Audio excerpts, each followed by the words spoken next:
So I was a head teacher, very busy, working really long days, very stressed and with a lot of pressure, responsibility. And one of my ways out of that was to have a glass of wine every night and a pizza and, you know, a bar of chocolate or whatever to sort of help get through it. Yeah. So I'd already sort of started nosediving with sort of just my general health and well-being, I guess, which then obviously impacted on my weight and how I was feeling about myself.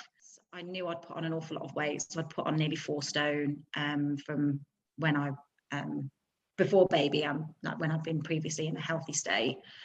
And everybody just said to me, oh, you've had a baby, you're never going to be the same again, you know, just get used to it. And that was just sort of all I ever heard. So I was just starting to accept that this was me now. So what really, really helped start off with was how slow and gradual the process was, I guess. So it didn't feel like I was on a plan or somebody was, you know, beating me with a stick to say, right, Katie, you've got to do this, now you've got to do that, now you've got to do this, and you can't eat that, and you can't eat this. It was all very gradual. And to start off with, it was just literally like, walk 5,000 steps, 6,000 steps a day. Let's just start tracking your meals for a couple of weeks and see what you are actually eating and drinking. Try only drinking wine 1 night this week rather than 5 nights this week, and things like that.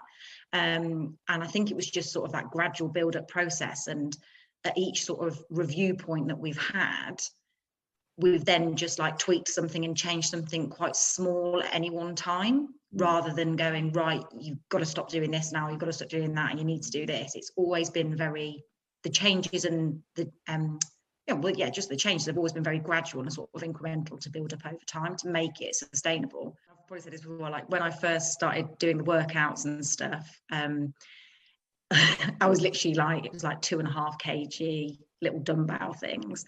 And I never in a million years thought I'd ever have the barbell thing on my back and doing squats. And my husband came into the gym and was like, bloody hell, get the camera out. You've got a barbell on your back. Never thought I'd see the day. So I think it's just been that gradual, I can definitely feel stronger. I feel healthier.